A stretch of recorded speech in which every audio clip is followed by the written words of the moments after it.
time I hit my thumb, I'm hitting my foot, right? You guys probably noticed that. And that's the most, I don't know, natural, it feels good, right? But in flamenco, what they do is they'll mix it up. And these are the little nuances that if you didn't really listen or if you didn't really study it, you wouldn't know. So I'm going to play you a little bit of a tremolo. This is from a piece called Granaina, which is a song from Granada. And I actually might be doing the tune tonight. It's a slow piece. And watch, I'll start it off.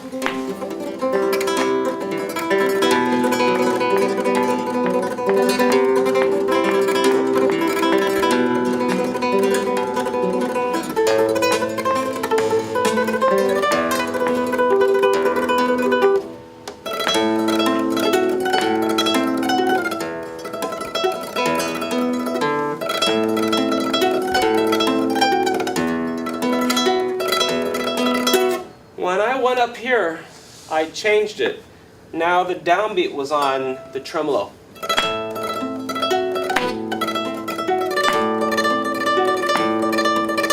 Okay? So before we did it. But then we went. The tremolo part came first. And that, it just gives you, it just makes it a little bit different type of musical statement that you're trying to say. So if you can, try that right now. Try doing it. Try the tremolo part first.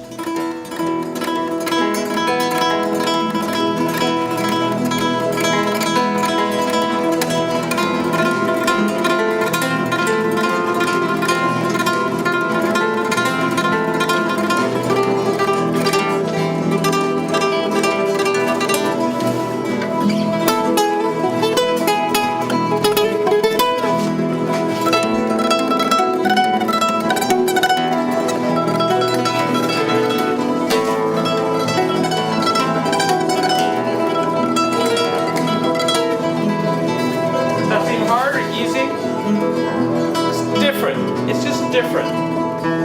But when I first saw it, I was like, I couldn't get it. It drove me crazy. It's like, I'm so used to going thumb first. Because that's the way I learned it. But then all of a sudden we go.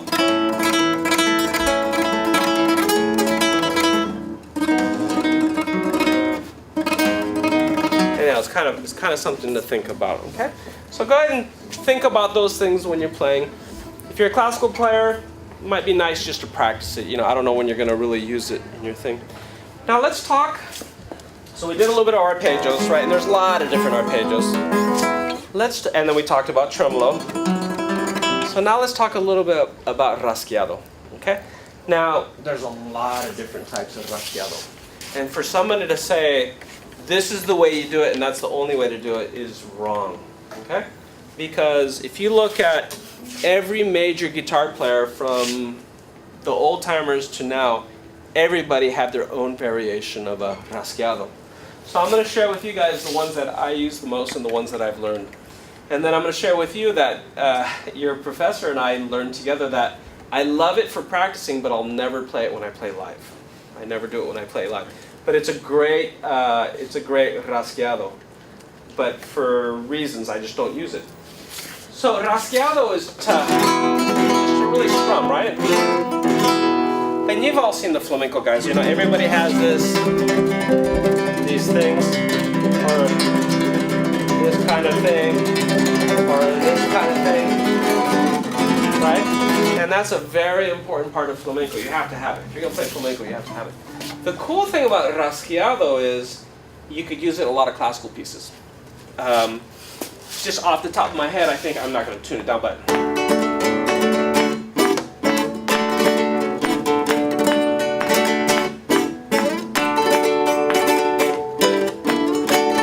yeah, I mean, you guys have all heard that song, right? And that's because he does it. Something like that, right? And the whole idea with the Concerto de Aranjuez is he composed that song thinking of flamenco players, right? He dedicated it to Regino Sainz de la Maza, right? And then, so there's a lot of picado runs and there's a lot of rasgueado.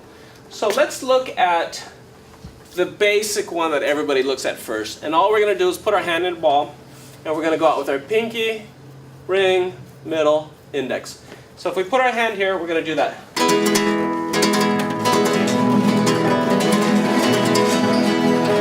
Now one thing we do in flamenco, this is always home base for us, right? We always got to keep this here. So don't do it this way, unless you want to get that in there. But we want to keep this finger based.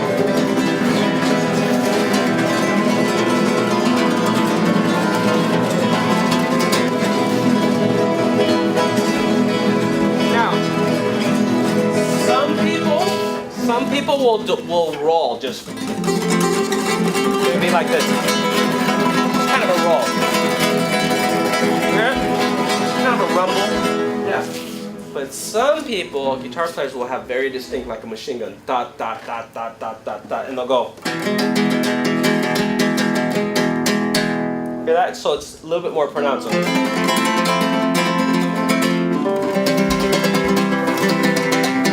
guys hear that? And what you want to do is start off really slow. Just go.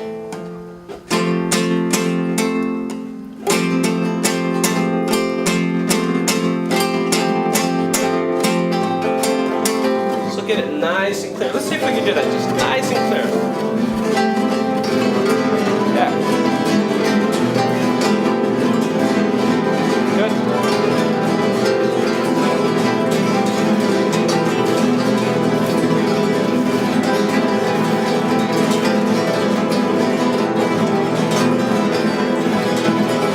Yeah. When do you play your fingers back into a ball? Like, does your pinky go back immediately after your left hand? Yeah.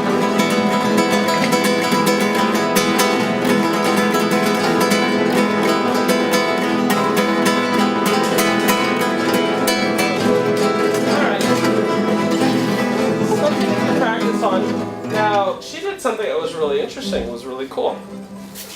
Modern flamenco players, instead of doing just holding it, they put their hand like this, like you're going to flick something. They do this to it. And the reason why you do that is if you get a stronger rasgueado, and you can get a little bit more snap, and you can control it. So watch, if I go like this, cool, but if I flick it,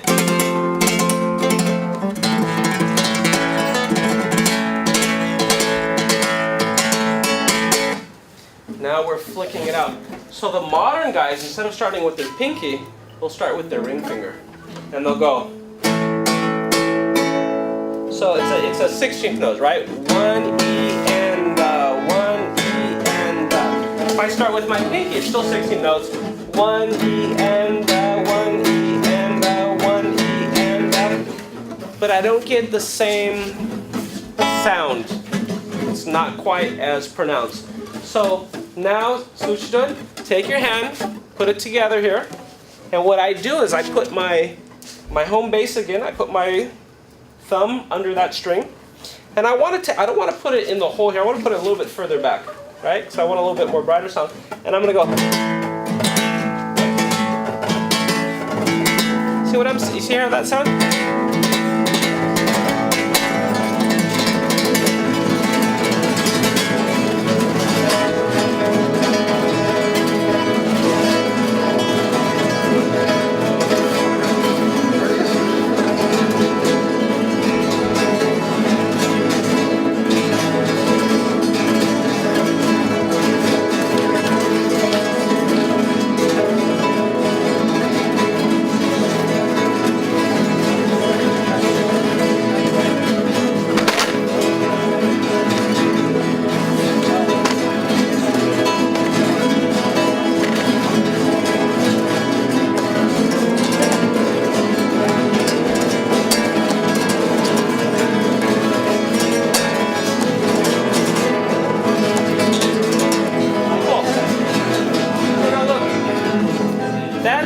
Technique right there, just the three, is used for a lot of different songs in flamenco.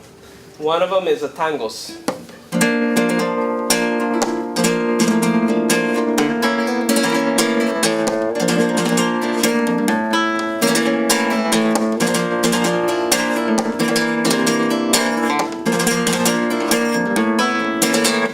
That's just that 3, right?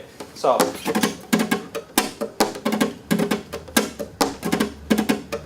And I'm flicking, right? Because I want it to be out there. Another one I could use it for would be like a fandango se hueva.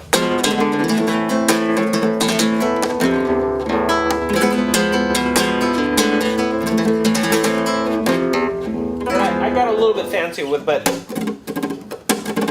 that's a basic fandango rhythm.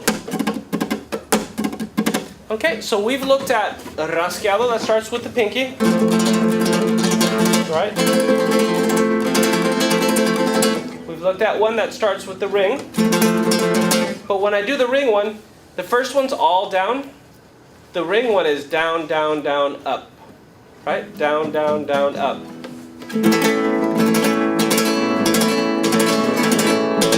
Versus a little bit different, okay? Now let's look at 2 other types of rasgueados that we call them the triplet rasgueado or the abanico.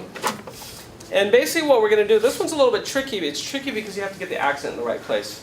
It's a triplet, so it's a 1 and a 2 and a 3 and a, and everybody here, what we're going to do is we're going to come up with a thumb. So everybody come up with a thumb. And then you're going to go down, and you could go down with 1 finger, 2 finger, all your fingers. So up, down, down with your thumb. Up with thumb, down with fingers, down with thumb. That's your triplet. 1 and 2 and 3 and 4 and 1 and so up, down, down, up, down, thumb, up, down, thumb, up, down, thumb. Now here's the trick to this. If you practice this one, your hand has to be super relaxed. People do this. It's never gonna work. And everybody's moving their hands everywhere. It's this action. All I'm doing is this. If I'm doing any more than this, if I'm kind of this high, I'm doing it wrong. It's this action. Okay? That's all I'm doing. Okay? And it's real relaxed. See how relaxed I am? Just real relaxed. So you come up. We always finish coming up on the 1. So 1 and 2. That's how we finish. 1 and 2. 1 and 2. Now watch my hand. Here's the cool thing about these things. In the car, I'm driving over from Gilroy and I'm listening to flamenco and I'm on my leg.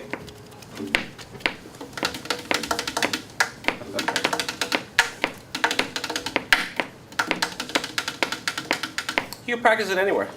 You practice it in your biology class when you're falling asleep, you know. I used to do that stuff all the time. So here's what we're gonna do. If you listen.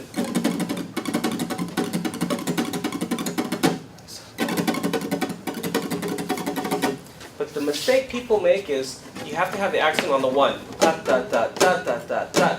People love to do this. Da da da da da. Wrong. It's got to be 1 and. Once again, my foot. So how to do this?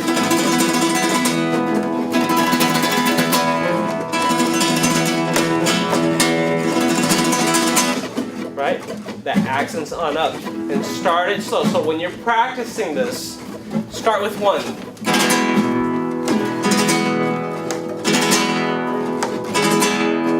And then maybe do 2.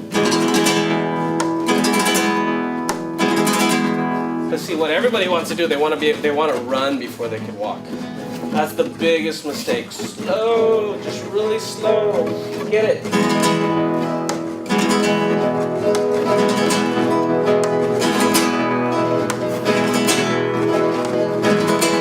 And then and really overemphasize that up. Emphasize it.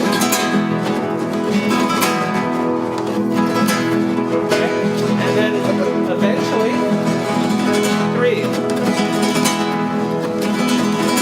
And then once you get it, it's super flashy. And watch my head. See how much it's moving? Remember what I talked about at the beginning? It's just this action.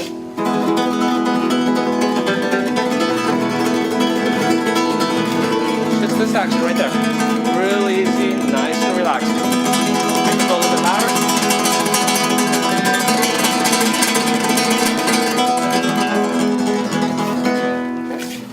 So a lot of times when we're playing, maybe I'm playing for a dancer, I'm playing solo.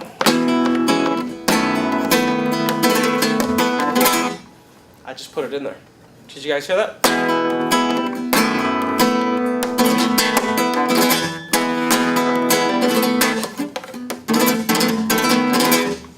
I'm just kind of separating it.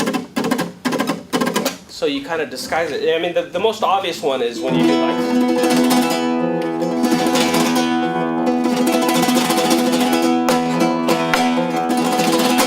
Right, that's obvious because we're just going over, right? But the cool thing is you see these guys playing.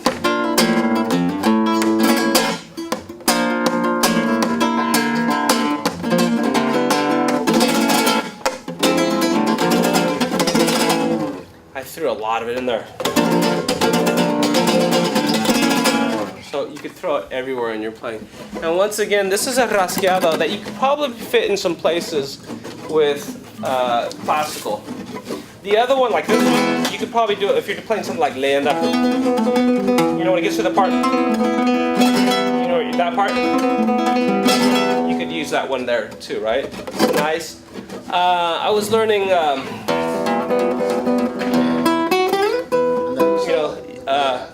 Granados, number 5. Yeah. I don't know. The nickname I think is... Yeah. Great piece. A couple weeks ago, about a month and a half ago, 2 months ago, I'm like, I'm going to learn that song. So I learned, and there's actually a couple spots in there where you can put in some rasgueado. Really cool, right? So when you learn like the Spanish stuff, especially in the classical repertoire, look for those places where you can do real rasgueado, right? Sometimes you have some funky things going on there. So I try to stay away from that, okay? So, Maestro, yes. Quick question. I noticed that whenever you do all this wonderful rasgueados that you do, your thumb or your hand gets too far away from the strings. Would you recommend somebody really coming out this way, as far away from the 6th string? When you're finishing a rasgueado? No, when you're actually playing, is that advisable? Instead of what? Instead of actually staying close to the strings. I mean, how far should you get away from the strings? Well, I mean, once again, for me, I've always been trained you want to stay as close to home base as possible, okay? Because when you start going everywhere, you're going to do a couple things. You're going to start scratching up your guitar, for one, right? And that's why we have that golpeador, okay? And the other thing is, once you do that, you have to be able to get right back in it, because what if there's an arpeggio coming up, or a tremolo, or some picados coming up, and you're way out of base, then you have to go that much further to get back. It's all about economy, right? Like when you do your picado, you know, there's some guys that go all over. I can't even do it. They're way over. You want to keep it close. You want to keep everything close to home, okay? Any questions about that? I mean, we're going over a lot of stuff fast. Let me show you one more rasgueado, which is the exact same rasgueado. But what happens is when you're playing, and you know, sometimes if you're doing this stuff and then you gotta transition, it's harder. So what they do now is they do this same rasgueado, but they use these 2 fingers. Okay? You're gonna use your ring and your index. And what I do is I'm gonna go down, down, up. Down, down, up. Okay? And I think probably Paco de Lucia is the first one that came up with this. So I'm gonna go down, down, up. And remember, we always finish on the down, right? And I use this one a lot. So you're gonna go down, down, up, down. Down, down, up, down. Down, down, up, down. Now I'll tell you, there's some guitar players that will start up, down, down, up. I prefer to go down, down, up, down. So if I go here,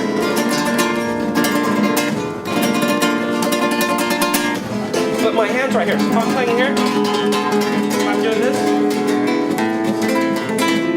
my hand's right there. If I'm doing this, then I have to find that note. So that's part of the reason why I did it. And you don't play as loud. Just a little bit softer.